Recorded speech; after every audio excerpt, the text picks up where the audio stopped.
নমস্কার, বাংলা জ্ঞান হাব চ্যানেলে আপনাদের সকলকে স্বাগত। আজকে যে আর্টিকেলটা আলোচনা আছে আপনাদের সামনে, সেটা কিন্তু মারাত্মক লেভেলে একটা গুরুত্বপূর্ণ একটা আর্টিকেল। বিষয়টা কি, ইরান কি এবার গৃহযুদ্ধের পথে এগিয়ে যাচ্ছে? কেন বললাম কথাটা? আর্টিকেল তেমনটাই এসেছে। এবারে ইরানকে ভাঙার পেছনে কি আমেরিকা এবং ইসরায়েল সরাসরি নেমে পড়লো? হ্যাঁ, আমেরিকা তো অলরেডি ইরানকে ভাঙতে গেছিল, তাদের রিজিম চেঞ্জ করতে গেছিল, কিন্তু বর্তমান সময় যেটা দেখা যাচ্ছে যে ইরান গৃহযুদ্ধের মধ্যে কি জড়িয়ে পড়তে চলেছে, এবং এর পেছনে রয়েছে আমেরিকা এবং তার থেকে সবথেকে গুরুত্বপূর্ণ জায়গা সিআইএ, মানে আমেরিকা গোয়েন্দা দপ্তর, সিআইএ এজেন্ট, এবং সাথে সাথে বলা হচ্ছে যে ইসরায়েল এজেন্ট মুসাদ। এবং এরই পাশাপাশি তৈরি হয়েছে বিলিয়ন অফ ডলার দিয়ে তৈরি করা একটা গুরুত্বপূর্ণ প্রজেক্ট, যাতে ইরানকে ভেঙে দাও। এবার এই বিষয়টা আমরা আলোচনা করবো অ্যাকচুয়ালি ব্যাপারটা ঘটেছে কি, এবং সেটাই আমি আপনাদের সামনে এ টু জেড আপনাদের সামনে পয়েন্ট টু পয়েন্ট আলোচনা করব। তার আগে আমি সকলকে বলবো, যারা দেখছেন ভিডিওটা, তারা প্রত্যেকে ভিডিওটাকে লাইক করে দেবেন এবং চ্যানেলটাকে সাবস্ক্রাইব করে দেবেন, কারণ আপনাদের এক একটা লাইক আমাদের একটা অক্সিজেন। ভালো লাগে, ভালোবাসি, আর কিছু না। চলুন আমরা আর্টিকেলটা নিয়ে আলোচনা করি। তার আগে, এই আর্টিকেলটা আলোচনা করার আগে আমি দুটো পয়েন্ট আপনাদের আলোচনা করে দিই, কারণ আপনারা জানেন যে প্রত্যেকটা দিন আমরা জিও পলিটিক্সের ভিডিও আপনাদের সামনে তুলে দিই, ইনফরমেটিভ ভিডিওগুলো। তো দেখে নিই গত 24 ঘন্টায় কি হয়েছে। গত 24 ঘন্টায় দুটো পয়েন্ট দেখা যাচ্ছে। এক, যে ইসরায়েল এবং আমেরিকা ইরানে মিলিটারি ঘাঁটিগুলোতে আক্রমণ করেছে। যেভাবে ইরান কি করেছে, যে অলরেডি আমেরিকা এয়ারবেস মিলিটারি ঘাঁটিগুলো আক্রমণ করেছিল, ঠিক তেমনইভাবে ইসরায়েল এবং আমেরিকা মিলে ইরানে মিলিটারি ঘাঁটি আক্রমণ করেছে। কিন্তু আদৌ কি ঘাঁটি আক্রমণ করতে পেরেছে? কারণ গতকাল থেকে যেরকম ভিডিও ফুটেজ আসছে, যে দেখা যাচ্ছে যে ইরান নাকি তাদের মিসাইলগুলোকে 3D ভাবে রং করে মাটির সাথে রেখে দিয়েছে, এবং ওর ওপর টার্গেট করে ইসরায়েলে মিসাইল এসে আক্রমণ করছে। লস ইসরায়েলে হয়েছে, কারণ ইসরায়েল বুঝতে পারছে না ইসরায়েলকে এভাবে বোকা বানাচ্ছে। কারণ ইরান প্রযুক্তিগত দিক থেকে পিছিয়ে থাকলেও কিন্তু কৌশলগত দিক থেকে এগিয়ে রয়েছে। এই ধরনের ভিডিওগুলো কিন্তু দেখা যাচ্ছে। এবং সাথে সাথে যদি আমরা আরও একটা গুরুত্বপূর্ণ জায়গা দেখি, ইসরায়েলের ঠিক ওপরের দিকে একটা দেশ আছে লেবানন, এবং এই লেবাননেই আছে হিজবুল্লাহ।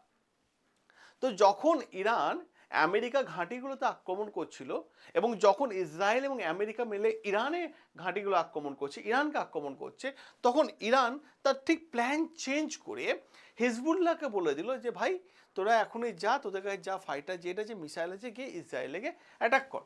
তো হিজবুল্লাহ কি করেছে, অ্যাটাক করে দিয়েছে।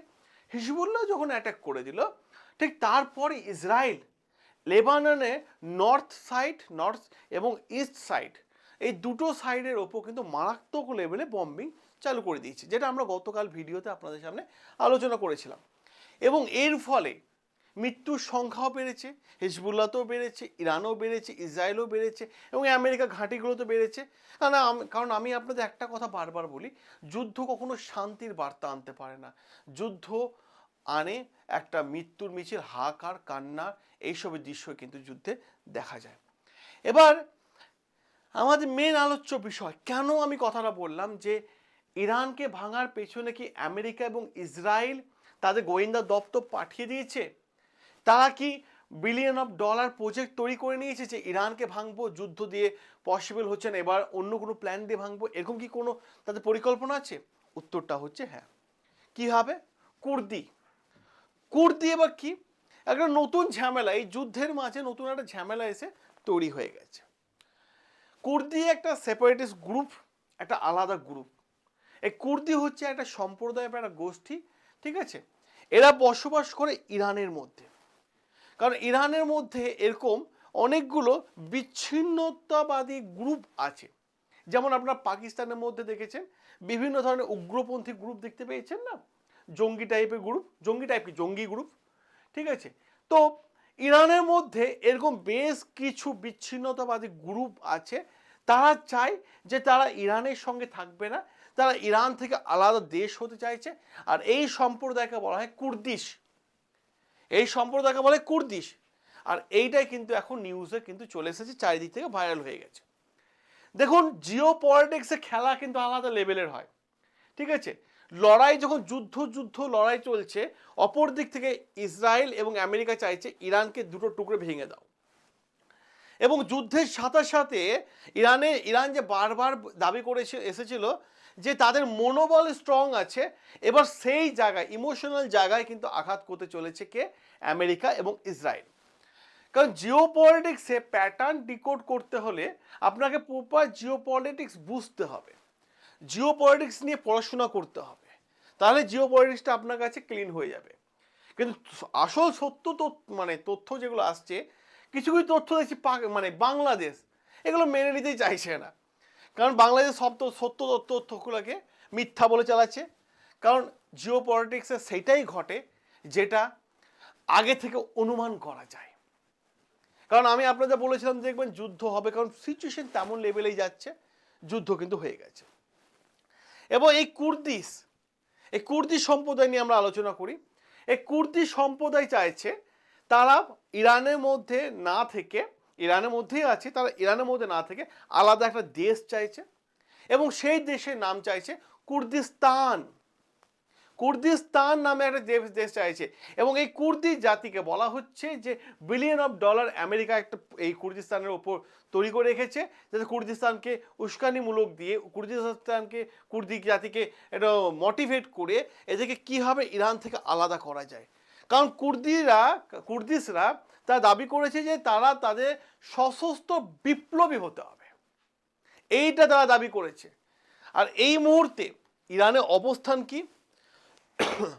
যখন একদিকে যুদ্ধ চলছে, অপরদিকে মনোবলের ক্ষেত্রে যে ইরান বারবার বলেছিল যে তাদের মনোবল হারায়নি, ভেঙে পড়েনি, মনোবল স্ট্রং আছে, ঠিক তখনই কুর্দিদের নিয়ে খেলা শুরু করে দিল আমেরিকা এবং ইসরায়েল, এমনটাই কিন্তু দাবি করা হচ্ছে। এবার দেখুন ইরানের যদি আমি বর্তমান অবস্থান দেখি, এই মুহূর্তে ইরানের ওপর মারাত্মক অ্যাটাক চলছে, ইসরায়েল এবং আমেরিকা মারাত্মক অ্যাটাক করছে। অনেক তথ্য আসছে, আপনারা নিউজে দেখতে পাচ্ছেন, অনেক তথ্য আসছে। ইরান ও আমেরিকা ঘাঁটি এগুলোকে, মিডল ইস্টে যত ঘাঁটি আছে সবগুলোর উপর আক্রমণ করছে। ইরানও সাথে সাথে ইসরায়েলের উপর আক্রমণ করছে। কিন্তু ইরানের বিদেশ মন্ত্রী পরিষ্কারভাবে জানিয়ে দিয়েছে যে আমরা রিজেক্ট করলাম নেগোসিয়েশনকে, আমরা কোনোভাবে আর আলোচনায় বসবো না, পরিষ্কার জানিয়ে দিয়েছে। কারণটা কি? কারণ আমরা এর আগে একবার নয় দুবার আলোচনায় বসেছি। আলোচনায় বসে থাকাকালীন আমেরিকা এবং ইসরায়েল আমাদের দেশে সুপ্রিম লিডারকে হত্যা করে দিয়েছে। তাই আমরা কোনো রকম আর আলোচনায় বসবো না, কোনো রকম নেগোসিয়েশন করব না। আমরা যেটা করব সেটা হচ্ছে বদলা নেব, প্রতিশোধ নেব। আর এতে আমেরিকা প্রস্তাব কি? আমেরিকা এখনো পর্যন্ত ইরানকে বলে যাচ্ছে, ভাই আমরা ব্যাক চ্যানেল কিন্তু খুলে রেখেছি, নিউক্লিয়ার প্রোগ্রাম বন্ধ করে দাও, তারপর চলে এসো আমাদের সামনে আলোচনা করতে। ইরানের বক্তব্য, ইরান মাথা নত করেনি, তোমরা আমাদের সুপ্রিম লিডারকে হত্যা করেছো, আর তো আলোচনা কোনো জায়গা নেই, এবার আমাদের টার্গেট হবে বদলা। কারণ ইরানের মধ্যে একটা কোড ওয়ার্ড বিগত কয়েক বছর ধরে প্রচলিত আছে যে ইসরায়েল এবং আমেরিকাবাসী হচ্ছে তাদের শত্রু। কারণ ইরানের মানুষদের মধ্যে, ইরানের সুপ্রিম লিডার বা ইরানের মিনিস্টার লেভেল লোকেরা আগে থেকে বুঝিয়ে রেখে দিয়েছে। তাই পরিষ্কারভাবে ইরান বলে দিয়েছে যে তারা ভাঙবে, কিন্তু সেই মানে ভাঙবো কিন্তু মচকাবো না, এরকম একটা আছে না ব্যাপারটা, সেরকম বিষয়। ইরান এরকমই অবস্থা কিন্তু মধ্যে দিয়ে চলে যাচ্ছে। এবার যদি ইরান আমরা যুদ্ধের কৌশল দেখি, যে কৌশলটা আমেরিকা এবং ইসরায়েল সাজিয়ে রেখেছে, দেখুন ইরানের কাছে যদি বলি আমরা তেমন লেভেলে কিন্তু অস্ত্র নেই বা মিসাইল নেই, যেটা মানে আমেরিকার কাছে আছে। আমি আগেও আপনাদের ভিডিওতে বলেছি যে ইরান কখনো টেকনোলজির দিক থেকে আমেরিকাকে হারাতে পারবে না। আমেরিকার কাছে যেমন টেকনোলজি আছে ইরানকে ধ্বংস করে দিতে পারে, অপর দিক থেকে ইরানের কাছে টেকনোলজি নেই, কিন্তু ইরান খুব ভালো করে জানে কৌশলগত প্রযুক্তিবিদ্যা তাদের কাছে আছে, যেটা পুরো মিডল ইস্টে অন্ধকার জগতের দিকে ঠেলে দিতে পারে এবং পুরো মিডল ইস্ট আমেরিকাকে চাপ সৃষ্টি করতে পারে। এবং ইরান এইটার মধ্যে দিয়ে তাদের জয় দেখছে। অপরদিকে আমেরিকা মিসাইল দিয়ে, টেকনোলজি দিয়ে তাদের জয় দেখছে। সবাই নিজে নিজে জয় সেট করে রেখেছে, সবাই নিজে নিজে জয় দেখছে। কারণ আমেরিকার কাছে যে টেকনোলজি আছে, যে মিসাইল আছে, ইরানের কাছে নেই। ইরান খুব ভালোভাবে জানে যে আমি লং টাইম যুদ্ধ চালাতে পারবো না। আবার অপরদিকে আমেরিকাও জানে যে লং টাইম যুদ্ধ চালাতে গেলে ভাই আমেরিকা অর্থনীতি ভেঙে পড়বে। কারণ ডোনাল্ড ট্রাম্প বিজনেসম্যান, যোগ বিয়োগ গুণ ভাগটা খুব ভালো করে জানে। তাই এই মুহূর্তে কি দেখা যাচ্ছে, তাহলে ইউএস ক্ষতি করবে কিভাবে ইরানকে? সরি আমি যে বলি আপনাদের ইউএস আমরা যদি দেখি যে ইরান ইউএসকে কিভাবে ক্ষতি করবে, ইউএসএ ক্ষতি করার জায়গা হচ্ছে যে প্রথমত ইসরায়েলকে আক্রমণ করা, যেটা ইরান করে যাচ্ছে। কারণ আমেরিকার ছোট ভাই হচ্ছে ইসরায়েল, কারণ বড় ভাই ছোট ভাইয়ের ব্যাপার আছে। তাই ইসরায়েলকে অ্যাটাক করলে ডোনাল্ড ট্রাম্পের বুকে লাগবে, যেটা ইরান খুব ভালো করে জানে। সাথে সাথে আমেরিকা মিডল ইস্টের মধ্যে যতগুলো এয়ারবেস আছে সেই এয়ারবেসগুলোকে আক্রমণ করা, যেমন সৌদি আরব, কাতার, বাহারিন, ওমান, এগুলোকে আক্রমণ করা মানেই ডোনাল্ড ট্রাম্পের আবার বাঁ দিকে বুকে লাগা ব্যথা। অপরদিকে গালফ দেশেও কিন্তু আক্রমণ চালিয়ে যাচ্ছে ইরান। এইটা কিন্তু ইরানের উদ্দেশ্য। সে খুব ভালো করে জানে যে আমেরিকার সঙ্গে সে পারবে না। দেখুন, যুদ্ধ করা মানে ইরানের অর্থনীতি এমনি ভেঙে পড়েছে, কারণ বিগত কয়েক বছর ধরে দেখেন আমেরিকা 15% স্যাংশন লাগিয়ে রেখেছিল, যার ফলে ইরানে হারানোর মতো কিছু আর নেই। ইরান জানে যে আমি এমনি হেরে গেছি। কিন্তু ইরান কি করেছে, ইরান যেটা করে গেছে সেটা হচ্ছে মিসাইল এবং মানে নিউক্লিয়ার এনরিচমেন্টের ওপর কিন্তু তারা বেশি বেশি করে জোর দিয়েছে। আমি যদি যুদ্ধের অর্থনীতিটা আপনাদের সামনে একটা উদাহরণ দিয়ে দেখিয়ে দিই আমেরিকা এবং ইরান সম্পর্কে, তাহলে আপনারা বুঝতে পারবেন। ধরুন একটা গাড়ি যার মূল্য হচ্ছে 50 লাখ টাকা, আর একটা গাড়ির মূল্য হচ্ছে মানে 10 লাখ টাকা। তাহলে একটা গাড়ির মূল্য 50 লাখ আছে, তার মধ্যে নিশ্চয়ই 50 লাখের মতো জিনিসপত্র তার মধ্যে রাখা আছে, গাড়িটা ওয়েটেজ আছে, ভ্যালু আছে। এমনিতে 50 লাখ টাকা রাখবে না কোম্পানি। আর একটা গাড়ি যার 10 লাখ টাকা মূল্য, তার নিশ্চয়ই কিছু লো কোয়ালিটি জিনিসপত্র রাখা আছে। সে 50 লাখ টাকা গাড়ি যদি 10 লাখ টাকা গাড়িকে ধাক্কা মারে, তাহলে সে ভেঙে চুরে ডাব হয়ে যাবে তো। এইটাই হচ্ছে আমেরিকা আর ইরান। আমেরিকার কাছে আছে টেকনোলজি, আমেরিকা সমস্ত টেকনোলজি বের করে দেয়, মানে B2 বম্বার যদি বের করে দেয় তাহলে ইরান ধূলিসাৎ হয়ে যাবে। কিন্তু ইরানে একটাই কথা, ভাঙবো কিন্তু মচকাবো না, এইটাই হচ্ছে ইরানের বক্তব্য। জিনিসটা ক্লিয়ার হয়েছে আপনাদের কাছে? এবার দেখুন, আমি আরো একটা বিষয় নিয়ে আমি আপনাদের সামনে আলোচনা করে দিই। আচ্ছা, অন্যদিকে ডোনাল্ড ট্রাম্প বাবা কি বলছে যে আমি ভারতকে বলে দিয়েছি 30 দিনের জন্য ও পারমিশন দিয়েছি যে তোমরা রাশিয়ার কাছ থেকে তেল নাও। হঠাৎ করে ডোনাল্ড ট্রাম্পের আবার এই ধরনের কথা কেন? কারণ ভারত যেহেতু রাশিয়ার কাছ থেকে তেল নিচ্ছিল বলে তুমি ভারতের ওপর ট্যারিফ চাপিয়ে দিলে, ভারতের ওপর স্যাংশন লাগিয়ে দিয়েছিলে, লাগাবো হুমকি দিচ্ছিলে, ভারতকে নিয়ে নানান নেগেটিভ কথাবার্তা বলছিলে। তাহলে আজ হঠাৎ করে এরকম ধরনের কথাবার্তা কেন? এটা কি বাস্তবে বলেছে? দেখুন, রাশিয়া ভারতের বন্ধু, সেটা রাশিয়া বারবার প্রমাণ করে দিয়েছে। রাশিয়া ঘোষণা করে দিয়েছে সে ভারতকে 9.5 মিলিয়ন ব্যারেল তেল পাঠাচ্ছে। রাশিয়া জানিয়ে দিচ্ছে ভাই, ইন্টারনেটের যুগে না বর্তমানে কাউকে বোকা বানানো অত সহজ নয়। একটা কথা যে কেউ বলে, মানুষ সঙ্গে মানে ইন্টারনেটের মাধ্যমে গুগলে যাবে, পারপ্লেক্সিটি যাবে, ChatGPT যাবে, তথ্য গেইন করে নেবে। কারণ ভারত রাশিয়া সম্পর্ক নিয়ে আমি যে বলি, হ্যাঁ, ভারত রাশিয়া থেকে তেল কেনা একদম বন্ধ করেনি, বরং তেল কেনার পরিমাণটা কমিয়ে দিয়েছে। আর এতে রাশিয়া অভিমানও করেনি, কারণ রাশিয়া জানিয়ে দিয়েছে যে ইন্ডিয়ার তেলের দরকার, ভারতের তেলের দরকার, আমি আছি পাশে। তাই রাশিয়া কি করেছে, অন্য দেশকে তেল পাঠানোর জায়গায় ট্যাঙ্কার ঘুরিয়ে ভারতের দিকে, অন্য রাস্তা দিয়ে ভারতের দিকে তেল পাঠাচ্ছে। সে তেল পাঠাচ্ছে কারণ রাশিয়ার স্ট্র্যাটেজি খুব ক্লিয়ার। কারণ রাশিয়ার যে ইন্টেলিজেন্সি আছে MVR, সে MVR খুব ভালো করে জানে ভারতের সাইকোলজি বৈশিষ্ট্য কি। ভারত কেউ যদি কোনো হেল্প করে না, তো ভারত সেটা মনে রাখে। এটা রাশিয়া খুব ভালো করে জানে। কঠিন সময়ে যদি কেউ পাশে থাকে, ভারত সেটা মনে রাখে। এটাও রাশিয়া খুব ভালো জানে। কঠিন সময়ে সেই দেশের বিপদে আপদে গিয়ে ভারতই দাঁড়ায়, এটাও রাশিয়া খুব ভালোভাবে জানে। তো তো যে ব্যাপারটা হচ্ছে কুর্দিস্তান নিয়ে যে আলোচনাটা চলছিল, কুর্দিস্তান এরা একটা জনগোষ্ঠী, এরা ছড়িয়ে পড়েছে কোথায় জানেন?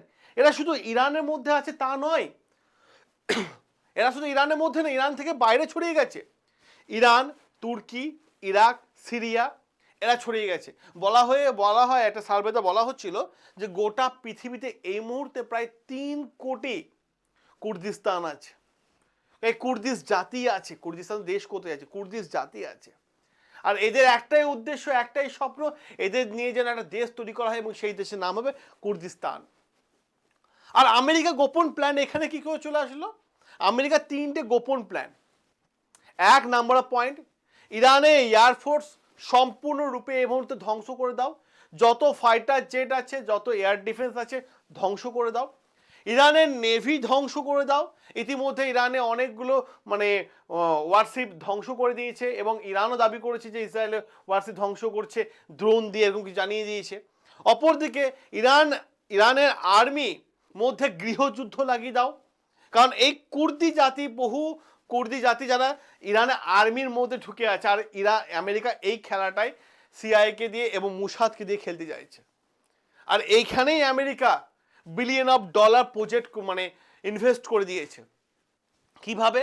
এই কুর্দিদেরকে অস্ত্র দাও, এই কুর্দি সম্প্রদায়ের মানুষদেরকে অস্ত্র দাও, ট্রেনিং দাও, ইন্টেলিজেন্সি দাও, খবর ওদের কাছ থেকে নাও, আমাদের কাছে খবর দাও, ইরান সম্পর্কে নানা রকম প্রোপাগান্ডা ছড়াও, যাতে ইরানের মধ্যে গৃহযুদ্ধ শুরু হয়ে যায়, যাতে ইরান গৃহযুদ্ধ নিয়ে ব্যস্ত হয়ে যায়, অন্য কোনো দেশে আক্রমণ না করে।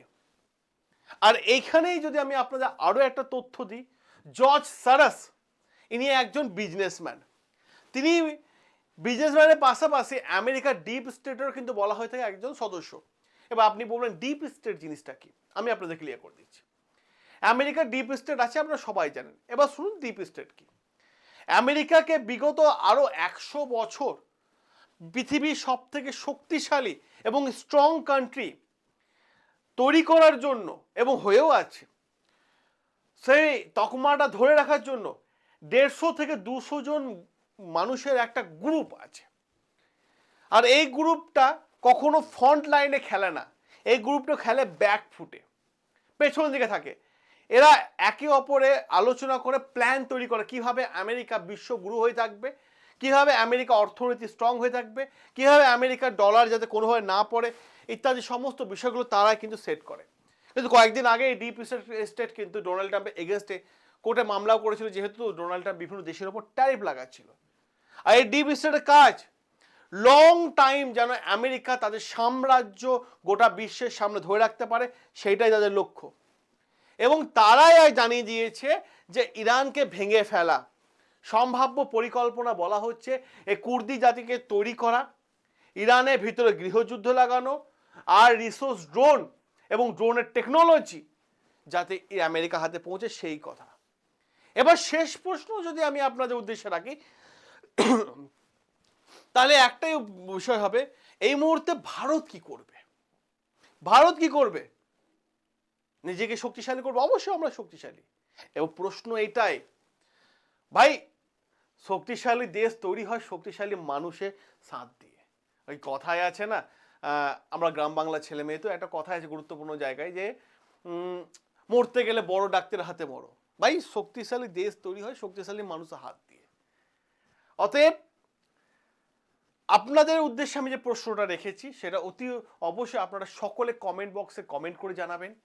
সকলে ভালো থাকবেন, সুস্থ থাকবেন, সাবস্ক্রাইব করে নেবেন আমাদের চ্যানেল, যেখানে আমরা প্রত্যেকটা আর্টিকেল তুলে এনে আমি আপনাদের সামনে আলোচনা করে থাকি। দেখা হবে আপনাদের সাথে নতুন আরও একটা আর্টিকেল নিয়ে।